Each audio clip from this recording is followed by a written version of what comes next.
Au nom de l'IP, ouais.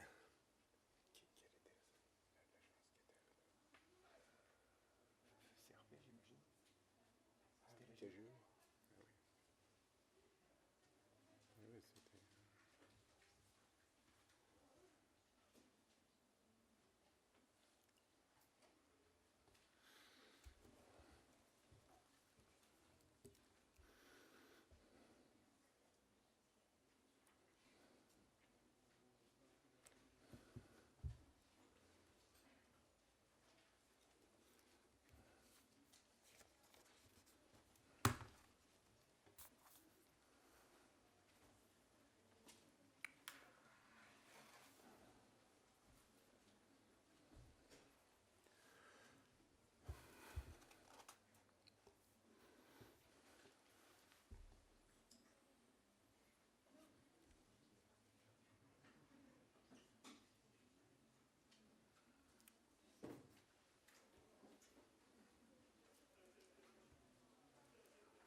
Bien. Bonjour à toutes et à tous. Et merci d'être aussi nombreux pour cette conférence sur la holding animatrice. Je voulais rappeler que Banque Populaire Rive de Paris est un partenaire assez ancien des universités d'été des experts comptables, puisque ça fait de nombreuses années que nous sommes avec vous, parmi vous. Nous sommes intervenus sur la rémunération du dirigeant. Nous sommes intervenus sur les outils d'accession à l'actionnariat salarié. Donc ça, c'était l'année dernière. La salle était un peu plus clairsemée que cette année, donc c'est un bon signe de vous voir tous présents. Et là, nous allons parler de la holding animatrice. Donc la holding animatrice, c'est un vrai sujet, puisque je vous vois aussi nombreux, et ça nous intéresse, nous, en tant qu'ingénierie patrimoniale, parce que, évidemment, la qualification de holding animatrice emporte un certain nombre d'avantages que nous allons égrener. Banque Populaire Rive de Paris, alors très rapidement, fait partie du groupe BPCE. Nous sommes implantés à Paris et en région parisienne, avec notre consoeur La Bred. Nous partageons donc Paris. Nous avons, comme vous le voyez, 700 000 clients. Et surtout, c'est ce qui était intéressant, c'est une organisation type banque d'affaires, si tu peux, Nicolas. L'idée, c'est au service du dirigeant et de l'entreprise, d'être présent sur les financements structurés, sur la M&A, sur les évaluations d'entreprise, sur l'ingénierie patrimoniale. C'est notre sujet à nous, Nicolas et moi, tous les jours, d'accompagner les dirigeants d'entreprise sur leur prise de décision en mode de transformation du patrimoine privé en patrimoine professionnel en patrimoine privé notamment, et de toutes les optimisations qui vont évidemment dans ce sens, et la holding animatrice en fait partie. Donc, Banque Populaire Rive de Paris est une structure qui est en capacité de répondre à toutes les demandes du dirigeant et des sociétés. Alors, on va rentrer dans le vif du sujet. Ce qu'on a souhaité, c'était évidemment être plutôt pragmatique et laisser peut-être la place aux questions en fin d'intervention. Donc vous voyez le sommaire. L'idée, c'est évidemment de définir la holding animatrice, puis dégrainer et recenser toutes les jurisprudences. Et il y en a un certain nombre. On a l'impression qu'il y a un focus particulier du législateur sur la qualification de holding animatrice, qui emporte évidemment un certain nombre d'avantages si on valide évidemment son caractère animatrice. Et avec Nicolas, et c'est Nicolas qui planchera sur le sujet, on va essayer de vous apporter une certaine grille de lecture, d'analyse, de qualification de la ligne animatrice. Puis dans un second temps, on fera un focus particulier sur l'application holding animatrice IFI, holding animatrice Pacte Dutreil, parce que c'est évidemment tout à fait intéressant. Alors les enjeux, évidemment, c'est les enjeux de qualification de la ligne animatrice. Mais derrière cela, ça emporte un certain nombre de dispositifs qu'on pourrait appliquer. Alors, vous l'avez évidemment projeté, mais c'est l'ISF. Bon, aujourd'hui, on n'est plus sur des sujets d'ISF, mais on est sujet d'IFI et de biens professionnels. Donc, holding animatrice et IFI, holding animatrice et PAC du Treil, transmission, et donc la puissance de l'exonération de transmission à titre gratuit. Donc, évidemment que c'est très important, et évidemment que ça doit créer une certaine stabilité en termes de montage, et c'est évidemment notre sujet, la stabilité sur le moyen-long terme. Le bénéfice du paiement différé fractionné, hein, si on est aussi dans les sujets de transmission à titre gratuit. La réduction d'impôt dite Madelin, en cas d'investissement dans les PME. L'application donc, de l'abattement de 500 000 € aujourd'hui pour départ en retraite en cas de cession d'entreprise. Et enfin, l'abattement renforcé alors pour les titres qui ont été émis avant le 1er janvier 2018 et la possibilité de se voir abattre à hauteur de 85% en cas de qualification de créateur d'entreprise. Donc vous voyez, la holding animatrice, en tant que telle, si elle est qualifiable et si elle répond à un certain nombre de critères, permet un certain nombre de choses tout à fait intéressantes. Évidemment que l'on peut appliquer aussi ces dispositifs à des sociétés opérationnelles directes, non animatrices, et aussi à des holdings passives, mais dans ce cas-là, il y aurait peut-être effectivement un caractère minorant en termes de bénéfices. Donc je vais laisser la parole à Nicolas sur toute la jurisprudence que l'on a pu vivre, et encore récemment, puisqu'en juin dernier, on a encore une dernière jurisprudence. Alors, compte tenu des enjeux, notamment fiscaux qu'on vient de balayer, la vraie question, c'est, et l'enjeu fondamental, c'est qu'est-ce qu'une société holding animatrice ? Ça paraît simple, mais finalement, l'enjeu est extrêmement conséquent et la matière très difficile à définir, puisqu'en fait, il n'y a jamais eu de définition légale d'une société holding animatrice. Donc, ce qu'on a voulu retracer, c'était la conception, j'en parle un petit peu au passé, c'était la conception de l'administration fiscale via sa doctrine administrative, sa vision de ce qu'était une société holding animatrice, comment qualifier une société holding animatrice, versus, on l'a appelé ça, une construction prétorienne au travers d'une jurisprudence qui, depuis 2018, devient abondante en la matière. Et donc, on va essayer de comparer les visions, pour le moins contrastées, entre l'administration fiscale et les dernières décisions jurisprudentielles.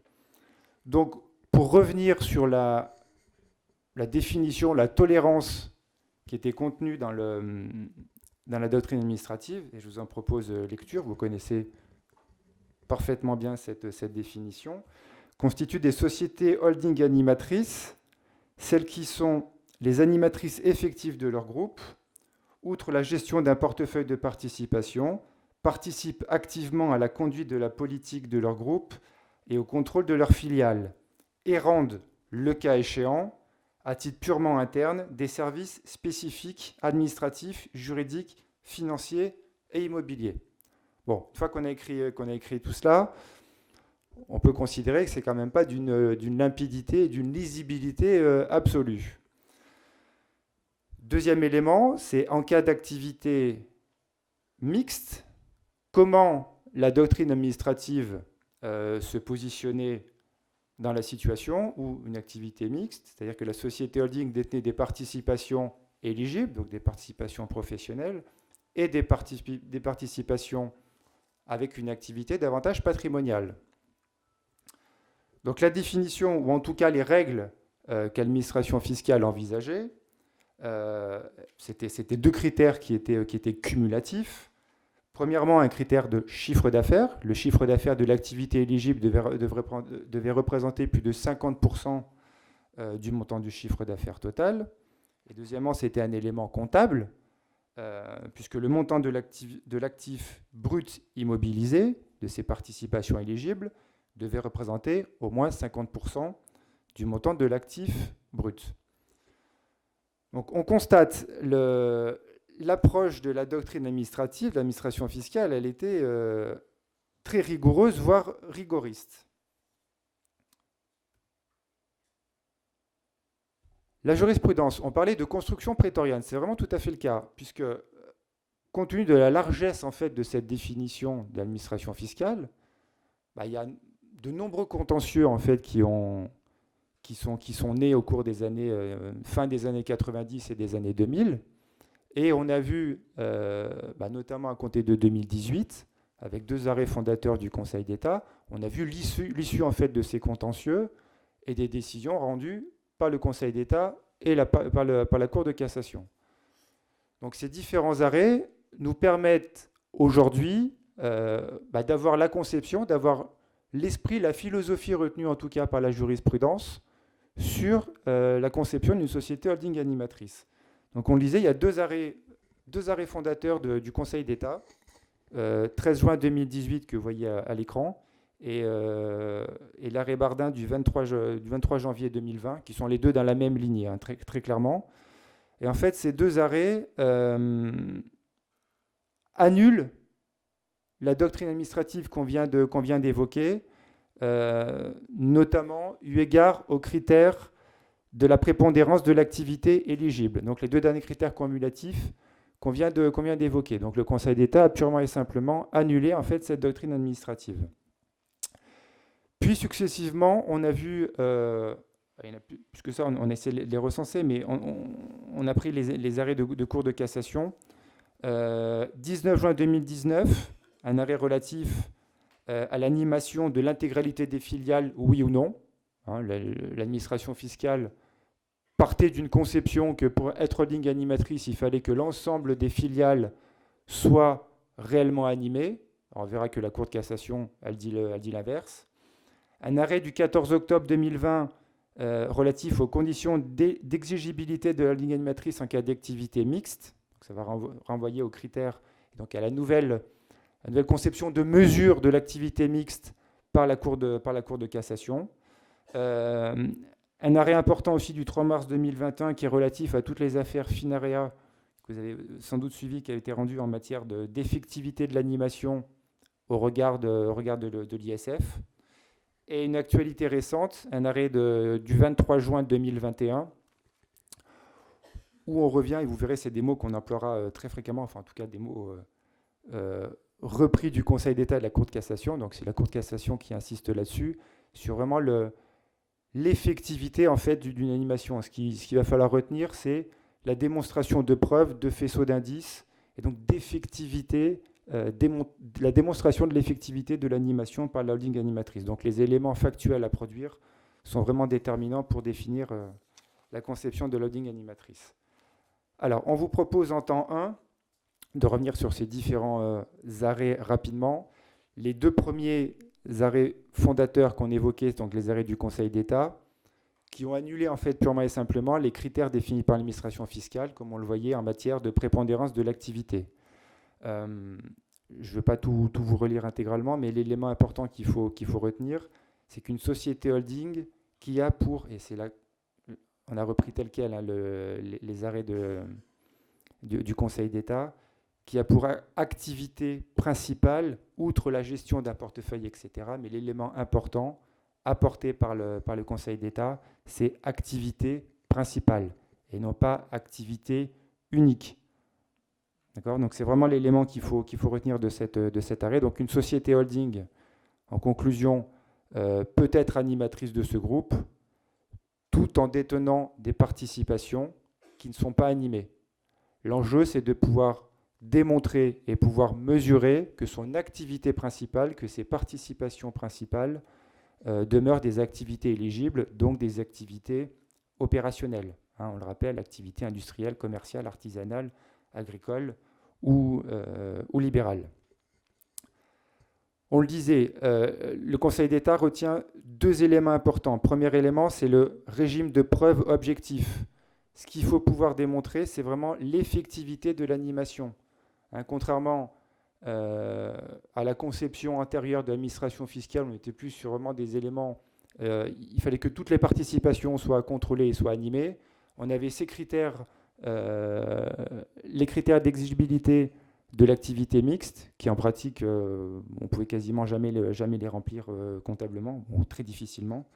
Là, le principe, c'est le pragmatisme, en fait, la consécration du pragmatisme par la jurisprudence. Donc, régime de preuve objectif et la prépondérance qui va s'apprécier au moyen de la constitution donc d'un faisceau d'indices. Ce ne sont pas uniquement les 2 critères qui avaient été prédéterminés par l'administration fiscale, ceux-ci y sont annulés, Donc c'est bien la constitution d'un faisceau d'indices qui va conduire à pouvoir démontrer de manière effective de l'animation par la société holding de ses filiales.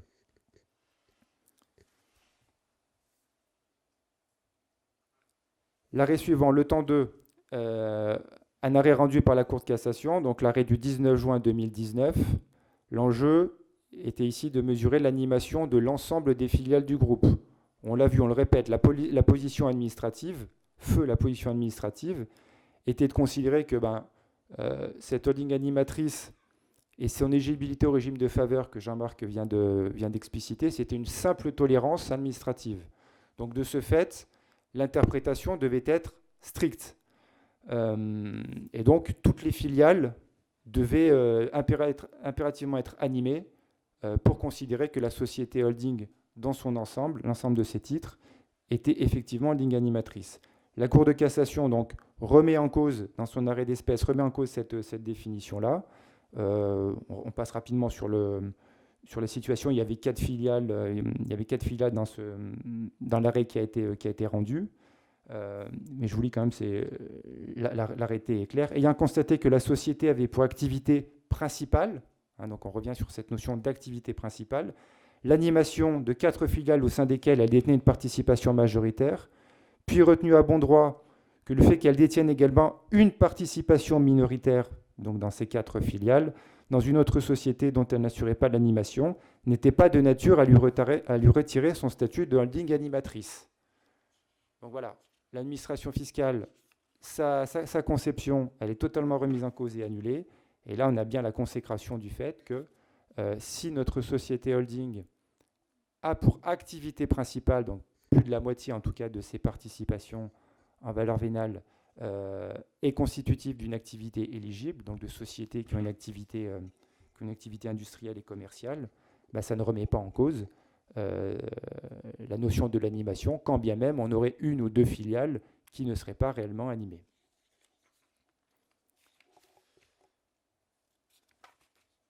Temps 3, toujours un arrêt de la Cour de casse, 14 octobre 2020, où là, nous avons en fait une consécration des principes établis par le Conseil d'État, les 2 arrêts fondateurs que nous venons d'évoquer.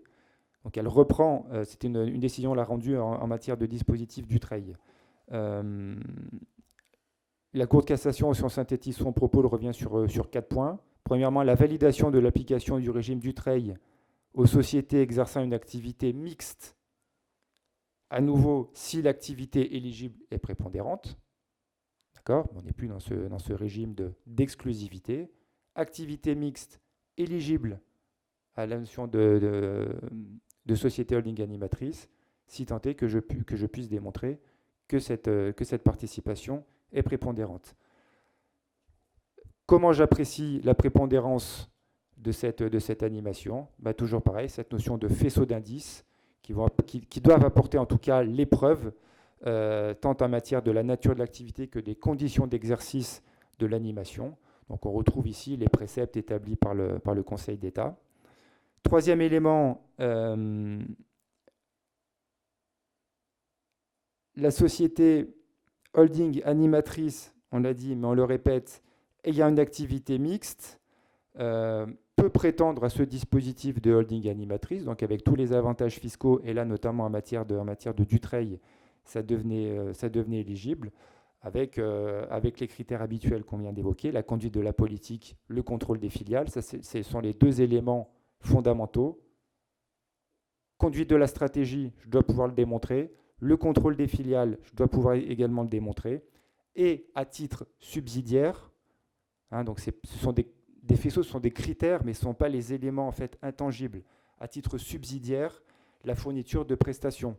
Bien souvent, on voit certains de nos clients en commun qui disent « Oui, mais je suis rémunéré au niveau de ma holding animatrice, elle rend quelques services administratifs ou comptables à ses filiales. » Ça, c'est des éléments qui sont peut-être nécessaires, mais en tout cas sûrement pas suffisants pour démontrer de l'animation de ma société holding animatrice. Les 2 premiers éléments qu'il faut impérativement pouvoir démontrer, c'est le contrôle de la holding animatrice de ses filiales, le pouvoir, et surtout l'application, la définition et l'application de la stratégie On y reviendra un petit peu plus tard.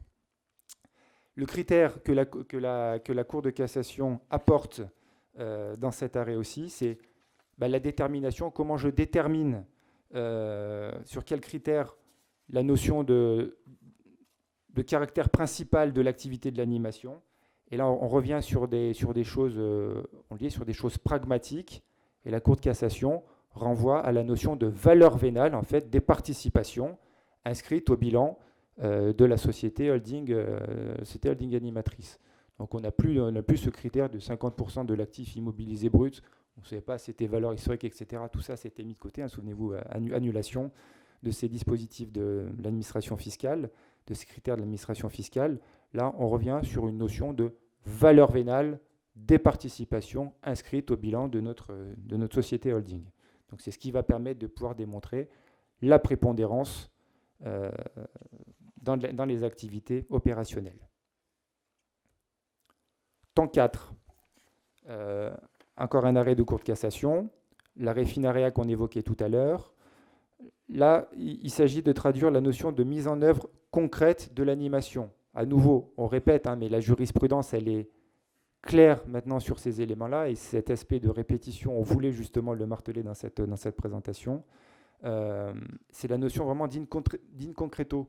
Hein, c'est vraiment la preuve par des éléments concrets, par des faisceaux d'indices. C'est vraiment ça maintenant qui va permettre d'établir ce qu'est une société holding animatrice et de défendre les contentieux et en tout cas pour vous et pour nous et pour nos clients, de bien pouvoir mettre en œuvre des dossiers de holding animatrice qui soient les plus solides et les plus crédibles possibles.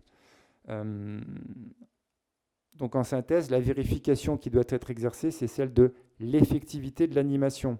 Là, dans le cas, je vais faire court quand même, dans le cas de la Cour de cassation, les conventions stratégiques étaient bien rédigées. Il n'y avait pas de problème. Quand on disait la définition de la stratégie du groupe, c'était bien écrit dans des conventions. Il n'y avait pas c'était bien rédigé. Ça traitait tout un cas de figure.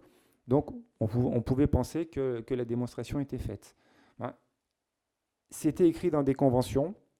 Il y avait des éléments qui, dans les assemblées générales, enfin, pas dans les assemblées générales, mais en tout cas dans les conventions stratégiques qui avaient été écrites, tous les ingrédients étaient là, mais la Cour de cassation a relevé dans son arrêt, en fait, entre ce qui a été rédigé et les faisceaux d'indices et les preuves concrètes de l'animation, en fait, il y avait une différence. Donc, il y avait du papier, il y avait de la matière juridique dans ces conventions stratégiques. En revanche, ces conventions stratégiques n'ont jamais été suivies des faits. En tout cas, dans cet arrêt-là, n'ont pas été suivies des faits.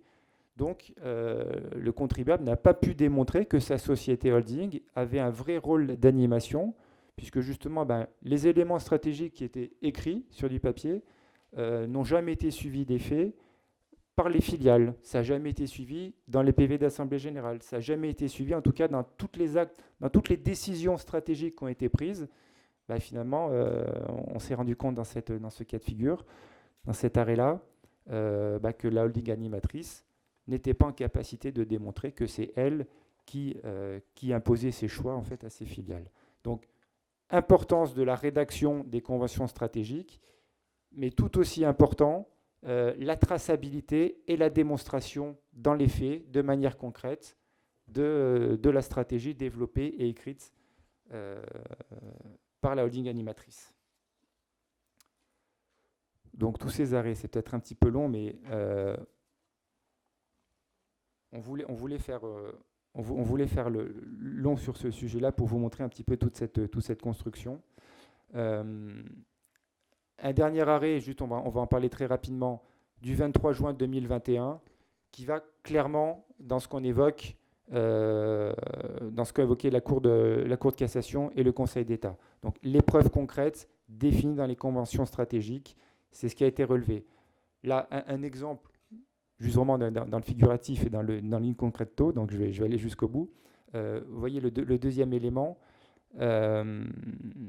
La Cour de cassation a relevé dans cet arrêt, dans ce cas, que la société holding qui comprenait 3 personnes dans ses effectifs, de manière objective, ne disposait pas des moyens humains pour assurer à l'égard des sociétés filiales employant entre 136 et 150 personnes sur la période d'imposition contestée, l'ensemble des fonctions support, stratégiques, d'assistance et de conseil qui lui sont dévolues.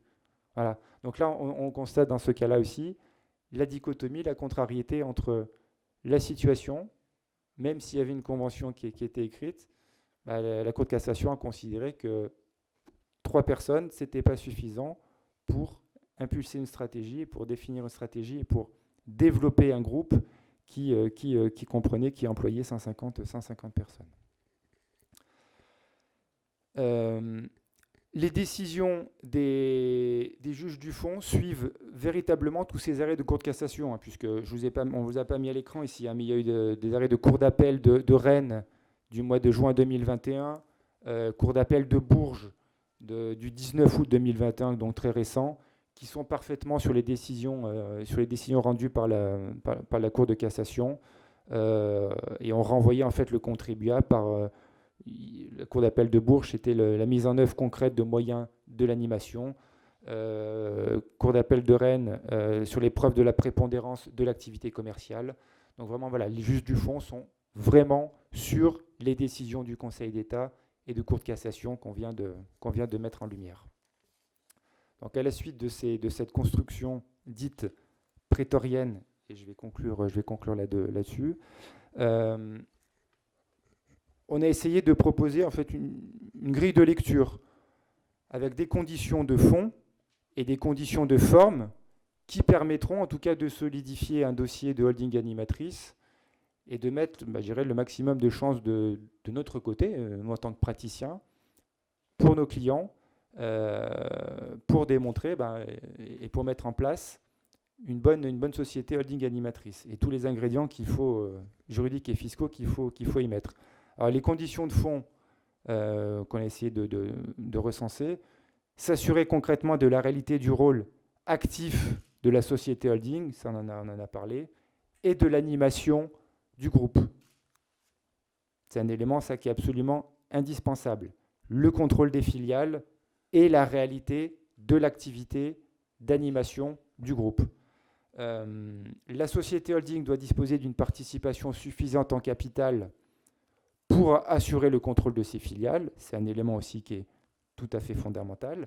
Ça doit être fait de manière prépondérante, ne l'oublions pas.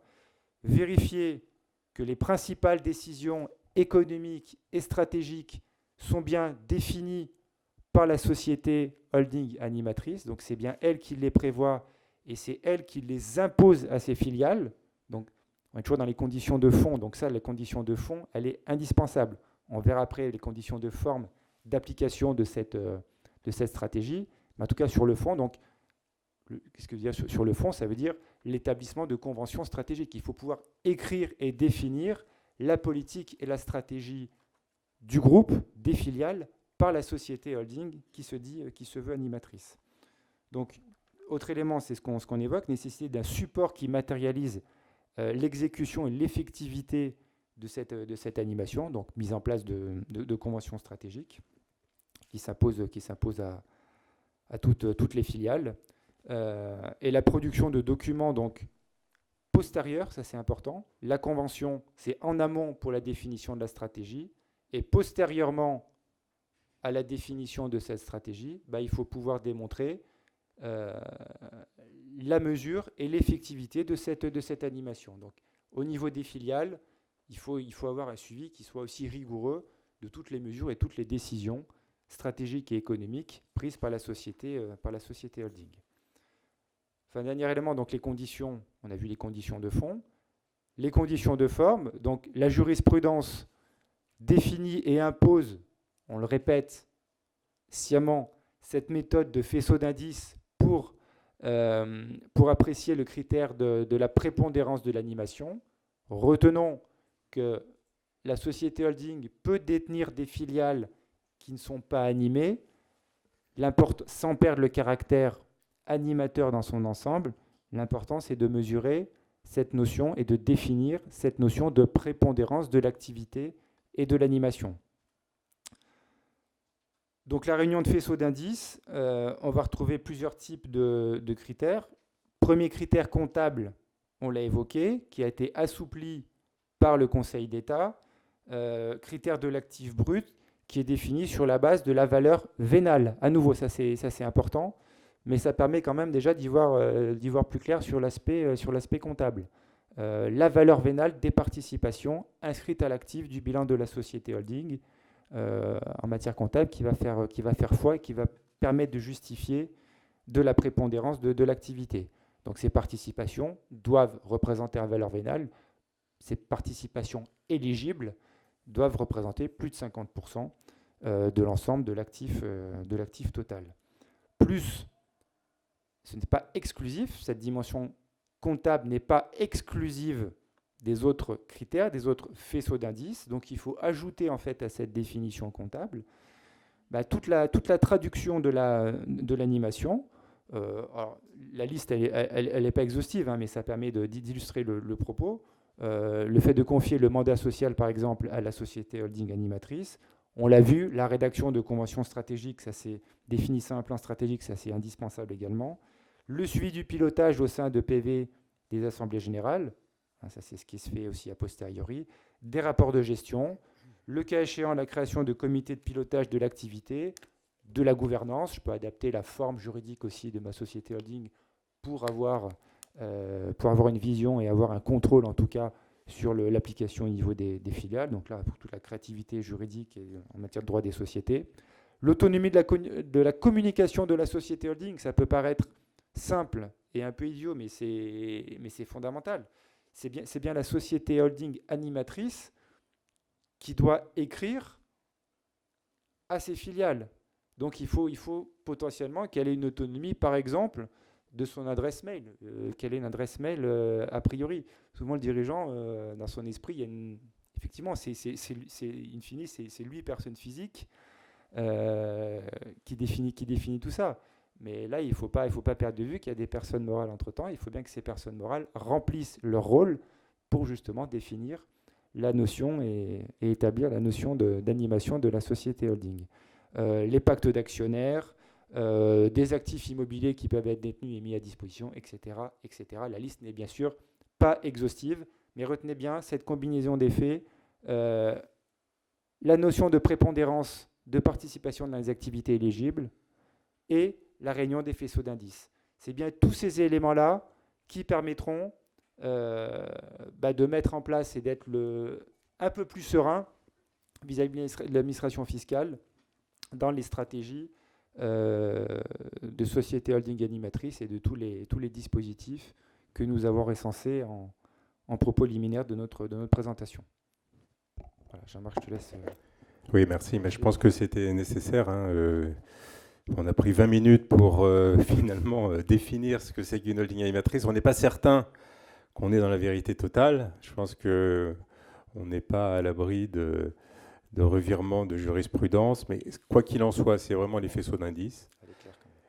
Le contrôle effectif, peut-être une année d'activité. On ne peut pas décréter je suis dans le cas d'une animatrice et puis faire des opérations et estimer que finalement on est bénéficiaire des avantages de la ligne animatrice la première année ou immédiatement. Et c'est vrai que dans certaines opérations de LBO avec sponsor, telles qu'on peut les voir assez régulièrement, avec des créations de lignes animatrices, on se pose toujours la question de savoir est-ce que immédiatement, est-ce que la qualification peut s'appliquer ou pas. Et comme disait tout à l'heure Nicolas, on est sur le concret, in concreto. Je pense que c'est vraiment de votre ressort, de notre ressort, de la prudence et d'apporter de la prudence aux différents montages.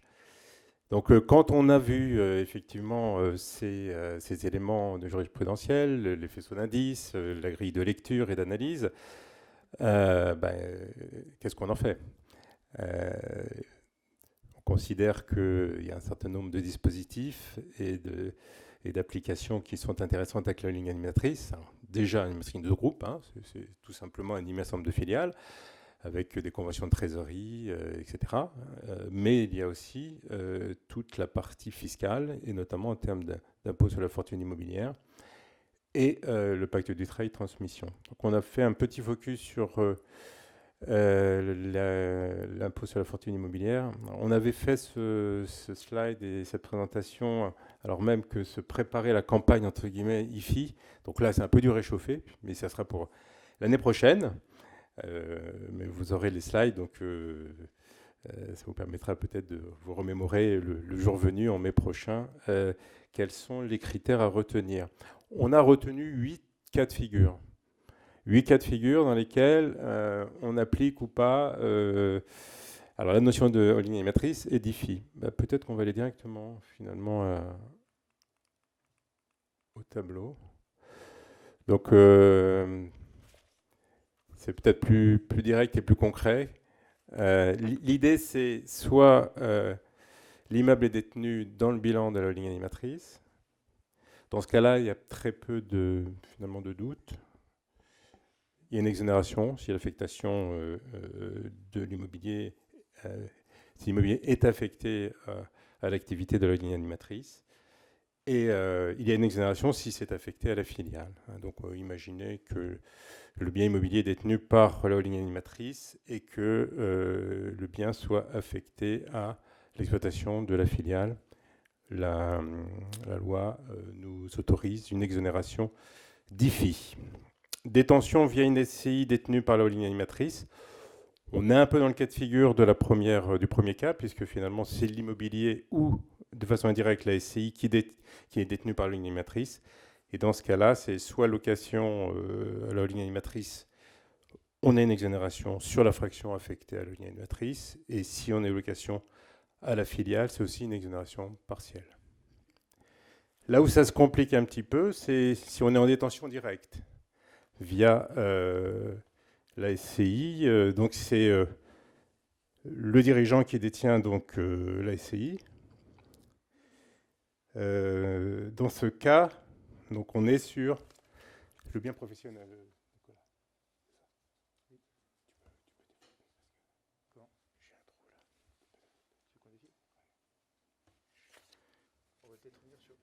Je reprenne sur Bruniera, je voulais peut-être introduire la réponse ministérielle.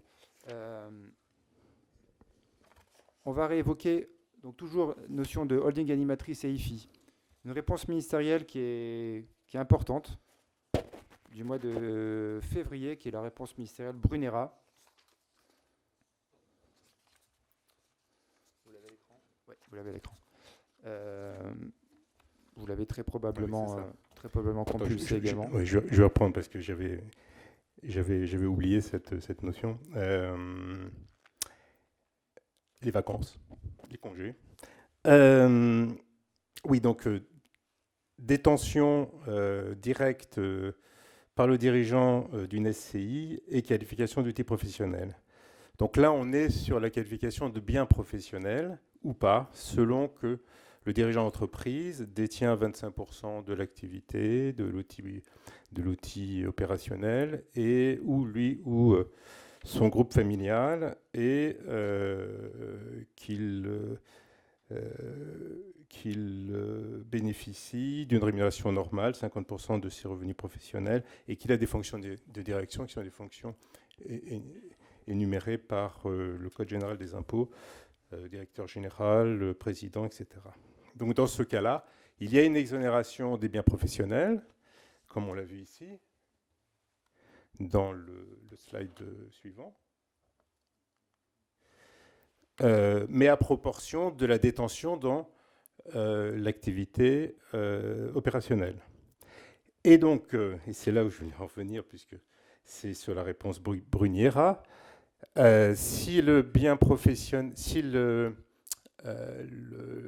la société ne constitue pas un outil professionnel, la réponse ministérielle Bruniera du 2 février 2021 ne qualifie pas, ne permet pas plutôt l'exonération d'IFI du bien immobilier, sauf rescrit fiscal.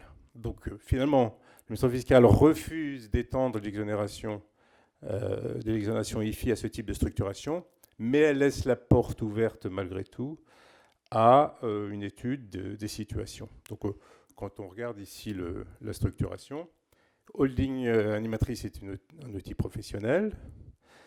Le dirigeant détient aussi la SCI d'exploitation, s'il y a un bail commercial entre la holding animatrice et la SCI, on est dans le cas d'une exonération. Si on est dans le cas d'une sous-location à une société d'exploitation, on peut considérer que la holding animatrice finalement procure des services à sa société d'exploitation, et donc on est aussi dans le cas d'une exonération. Par contre, si la SCI donne à bail à la société d'exploitation, la réponse Brunera interdit le bénéfice de l'exonération IFI. Oui, c'est un peu complexe, mais... Et on renvoie au rescrit, justement, dans ce cas. Et on renvoie au rescrit.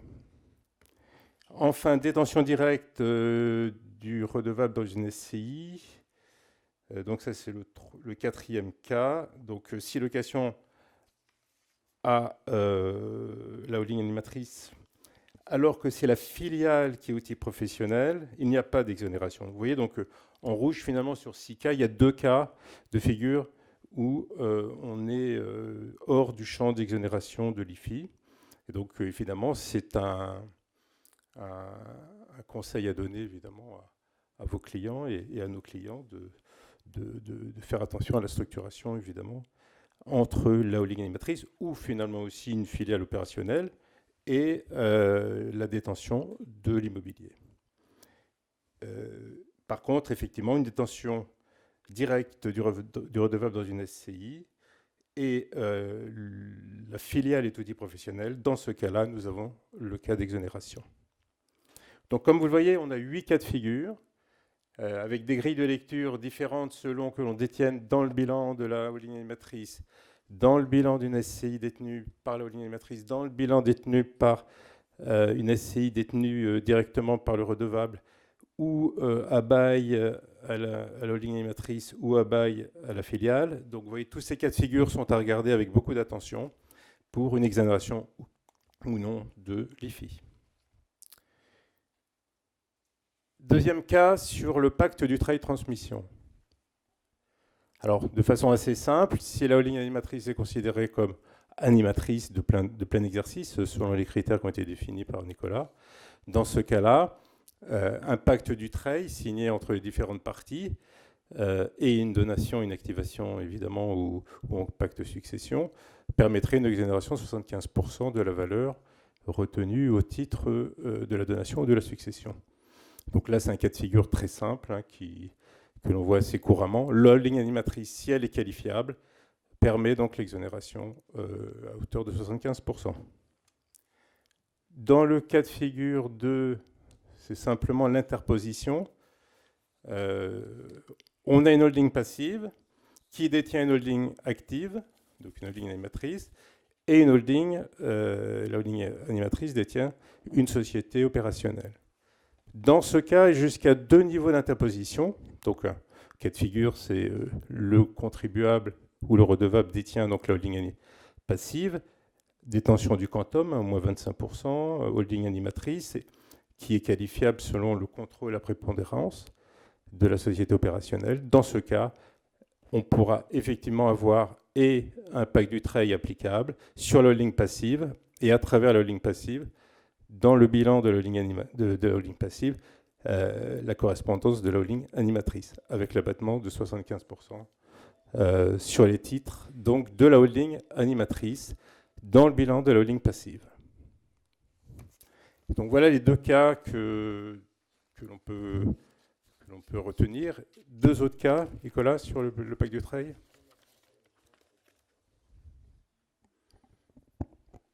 Sur le pacte du travail en cours, à notre sens, il est important de vérifier lorsque je mets en place un pacte du travail en année N sur les titres d'une société holding animatrice. Donc, vous savez que ça remporte sur 100% des titres le dispositif du travail. Il est important que la notion de prépondérance de l'activité et des participations détenues par la société holding animatrice, elle soit pérenne pendant la durée de l'engagement et collectif et individuel du travail, donc en l'espèce pendant une durée de 6 ans. Or, il peut se passer un certain nombre d'événements, un certain nombre d'arbitrages pendant la vie du pacte du travail. Donc dans ce cas de figure, il peut y avoir une remise en cause. La situation initiale, elle était assez simple. Il y avait une société holding qui avait 2 filiales, qui étaient 2 filiales opérationnelles, donc il n'y avait pas de sujet de prépondérance à la date de la mise en place du pacte Dutreil, donc des donations faites sur les titres de la société holding animatrice sous engagement du Dutreil. En revanche, peut se poser une question et un problème de remise en cause du dispositif, si tant est que pendant la durée des 6 ans, pendant la durée de l'engagement, finalement la société holding a cédé l'une de ces 2 participations et que du coup on perd ce critère de prépondérance de l'activité. Donc ça, il faut être vigilant par rapport à ça. C'est l'élément du Dutreil, hein, c'est partie des contraintes du Dutreil, les titres de société éligibles. Mais ça, c'est des éléments qu'on voit dans certains dossiers et c'est relativement important. Donc il peut y avoir cession, mais ça signifie qu'il faut que dans un instant de raison, ou très rapidement en tout cas, si la société F2 était cédée, il faut véritablement qu'elle réinvestisse très rapidement dans une activité qui soit éligible pour pas qu'il y ait potentiellement de rupture, en tout cas d'éligibilité au pacte Dutreil mis en place et aux donations effectuées quelques années plus tard. Plutôt.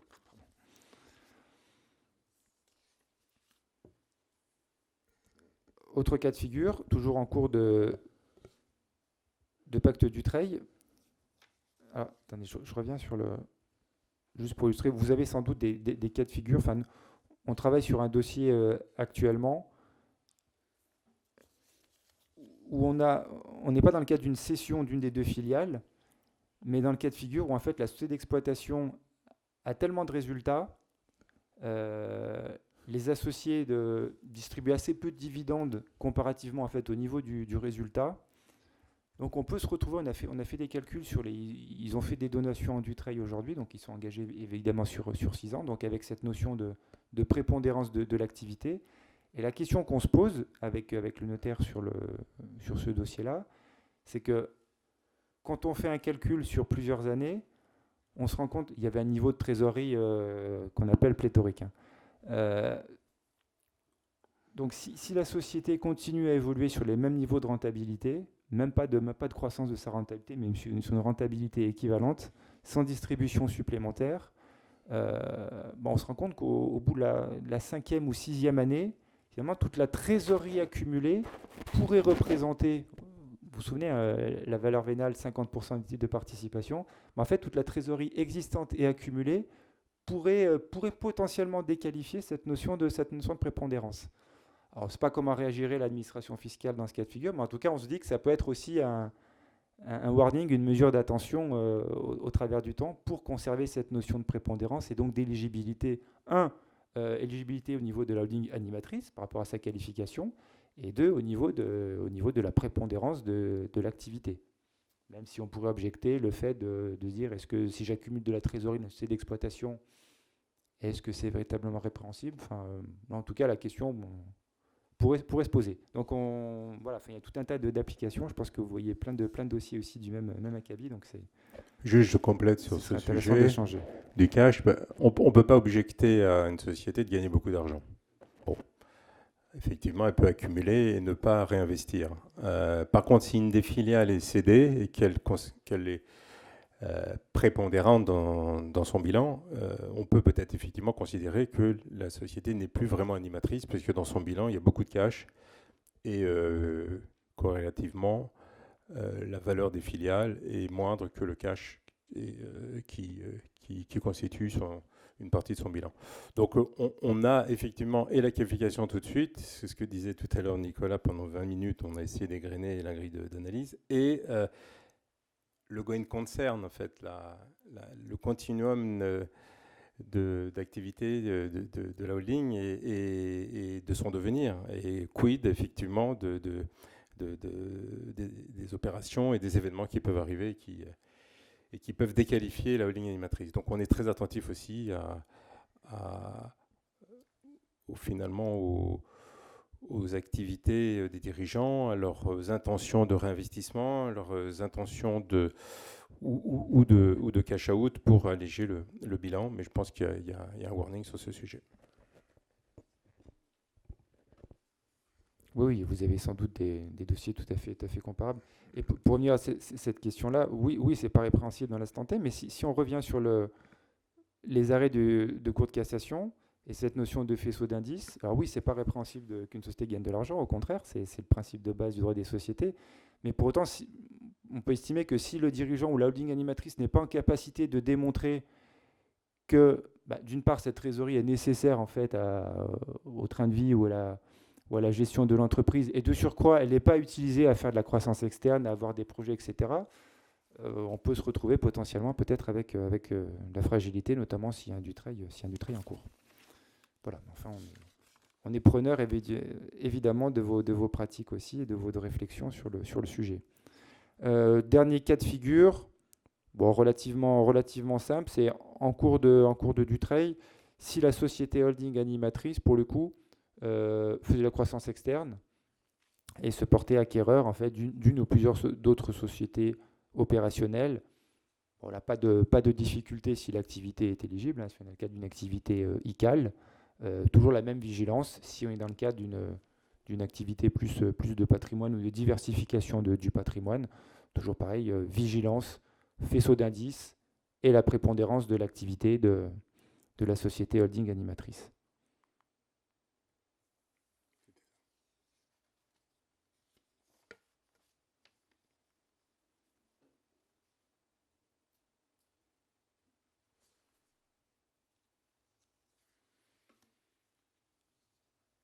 Voilà, je crois qu'on arrive au terme de notre presse.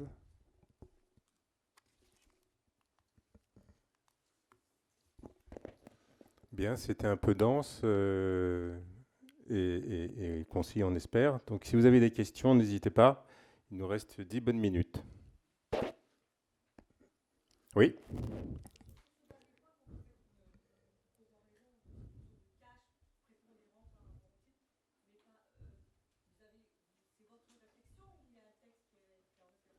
Non, c'est notre réflexion. D'où l'intérêt, on est preneur de vos réflexions aussi par rapport à ça, mais on se projetait justement, on a ce cas de figure en fait, à une société holding, enfin, on pense avec les conseils d'avoir mis tous les éléments pour démontrer qu'elle est effectivement animatrice à l'instant T. Donc a priori, les clients vont faire des donations, enfin les dirigeants vont faire des donations de titres sur la société holding, la considérant animatrice, en essayant de prévoir le maximum de choses et d'anticiper. Voilà, un des éléments qu'on relève, c'est de se dire, voilà, s'il y a une accumulation trop importante de trésorerie, est-ce que ça peut à terme déqualifier la définition de holding animatrice et donc déqualifier le Dutreil. Donc c'est une vraie réflexion en tout cas que l'on mène. On n'a pas de certitude dans la matière, mais donc c'est pour ça tout élément contradictoire est bon à prendre, ou toute bonne pratique en la matière. Sur la réponse ministérielle Brunira, si vous n'avez pas de questions, moi j'en ai une pour le coup. Vous avez, donc en matière d'immobilier, vous avez eu l'occasion à l'appui de cette réponse ministérielle, de demander des rescrits, ou avec vos clients, en tout cas, que vos clients demandent des rescrits avec les avocats, non, non, quand il y a une ligue animatrice et quand il y a un bail commercial directement entre la société civile immobilière et la société d'exploitation, qui n'est pas l'outil professionnel du dirigeant. Non, vous n'avez pas eu l'occasion de...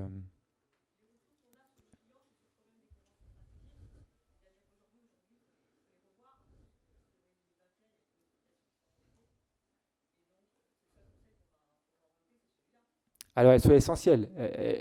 La bonne rédaction et surtout l'effectivité aussi après de ces conventions. À nouveau, hein, l'arrêt de cour de casse de 2019 dit bien que ouais, c'est bien qu'il y ait des conventions qui soient écrites, mais il faut pouvoir démontrer au travers du temps que les filiales suivent en tout cas les instructions et les directions et la stratégie qui est définie et impulsée par l'holding animatrice. Donc c'est tout aussi important le a priori du a posteriori suite à la rédaction et la définition de ces conventions. Enfin, je pense que c'est vraiment un élément fondamental apporté par la jurisprudence et les différents arrêts qu'on vient de parcourir.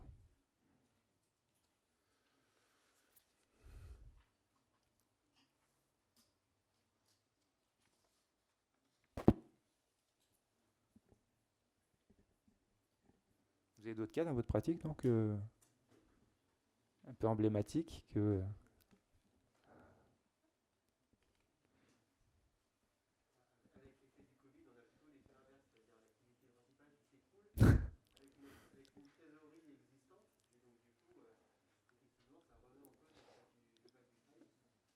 Ouais.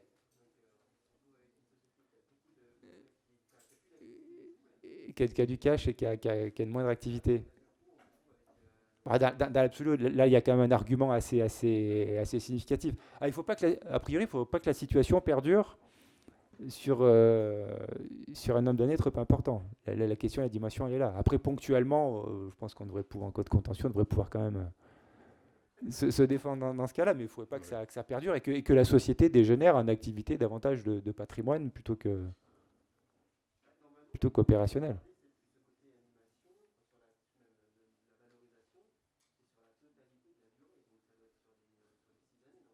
En cas du trail, oui. Ouais.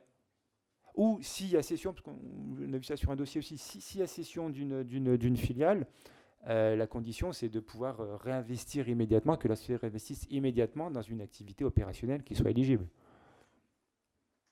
Pour bien démontrer qu'il n'y a pas de rupture en tout cas dans le... C'est ce qu'on disait tout à l'heure sur les intentions. Il faut vraiment qu'il y ait une intention. Alors effectivement, dans les faits, il se peut qu'il y ait une carence, mais s'il y a les intentions et la preuve des intentions de réinvestissement, de continuer une activité professionnelle, effectivement. Covid, effectivement, peut être un obstacle. En tout cas, c'est un cas un peu exceptionnel.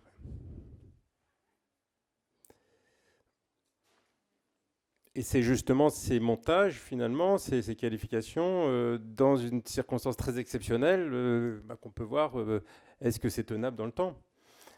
Et quelle serait la réaction de l'administration fiscale? Donc finalement, on est aussi, nous, très attentifs à ce qui va se passer, comme vous le disiez tout à l'heure, sur la dénaturalisation de certaines holdings, alors même qu'ils sont sous du trail et qu'elles ont un certain nombre d'obligations légales de maintien d'activité, de détention de titres, etc. etc.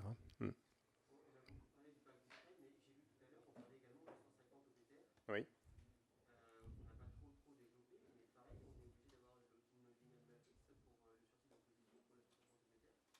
Non, simplement, à partir du moment où on a une holding animatrice, elle a la qualité de société opérationnelle finalement, et donc elle peut bénéficier d'un certain nombre d'avantages, dont effectivement le 150 0 BTR, 150 ODTR qui est aussi sur les abattements renforcés, etc.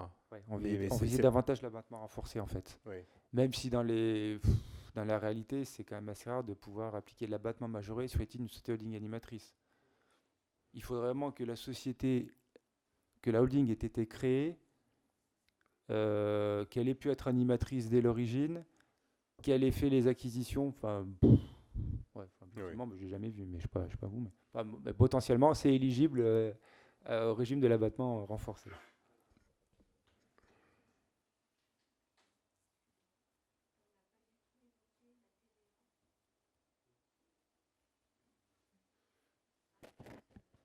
C'est un vrai sujet en soi. Ouais, sciemment. Alors là, moi, j'avoue que c'est pas du tout notre matière et là, pour le coup, on aurait plutôt plaisir à vous écouter sur le sujet. Oui, la TVA sur les salaires notamment. Oui, c'est ça.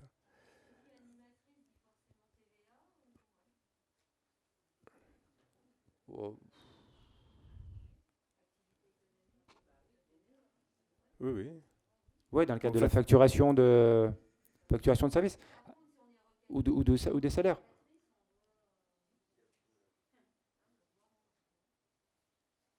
Mais à contrario, la définition de la holding animatrice n'est pas nécessairement synonyme de facturation de prestations. Ça, c'est vraiment le critère accessoire. Il se peut que le dirigeant soit rémunéré là-haut, etc. Oui, mais c'est pas le critère fondateur pour déterminer que la holding est animatrice ou pas, du caractère animateur. En cas de facturation, je suis d'accord. Je suis d'accord. Mais du coup, quelle serait votre question en matière de TVA? Quel est le flou? Oui. Oui. Non, c'est pour ça. Enfin, ouais, je vois pas qu'elle. Moi non plus, mais enfin ou non, mais. C'est peut-être par rapport au fait de la qualifier ou non d'animatrice, c'est ça? Oui, d'accord. Bien sûr. Oui, il y a de la TVA en cas de facturation, on est d'accord, mais c'est pas l'élément fondamental.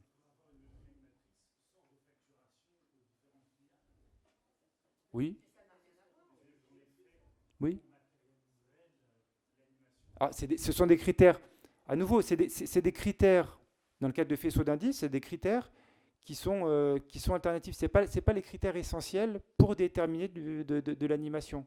L'animation, c'est vraiment le contrôle des filiales et la définition de la stratégie du groupe. C'est ça. Et après, on revient sur la définition qui a été reprise par l'arrêt du Conseil d'État. Exactement, madame, exactement. Une société holding animatrice qui a pour activité principale, outre la gestion d'un portefeuille de participation, la participation active à la conduite de la politique du groupe et au contrôle des filiales, donc la stratégie et le contrôle, et le cas échéant, et à titre purement interne, la fourniture de services spécifiques, administratifs, juridiques, comptables, etc., etc., etc. Mais c'est vraiment à titre subsidiaire, alternatif. Hein, c'est pour ça, et beaucoup de nos clients, enfin je ne vais pas dire 100%, mais beaucoup de nos clients pensent que leur société... Absolument, absolument. Absolument. Exactement. Et là, il y a des sujets de management fees. Ça, vous avez raison. Là, pour le coup aussi, il y a des décisions qui étaient défavorables. C'est un autre sujet. Mais...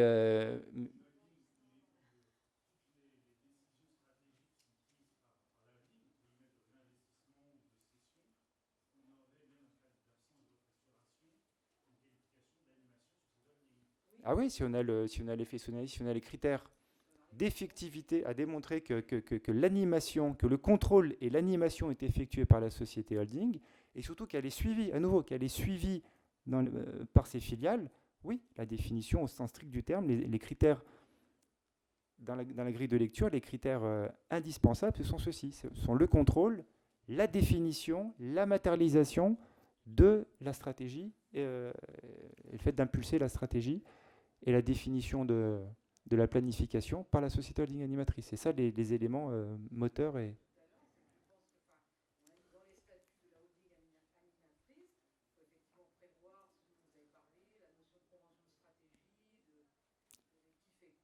exactement.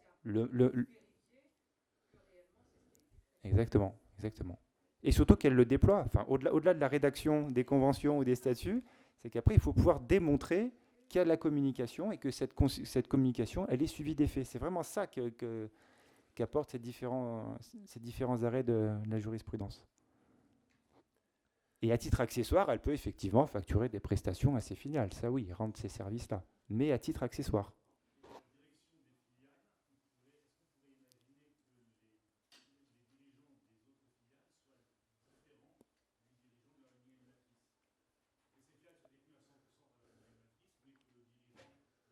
Oui.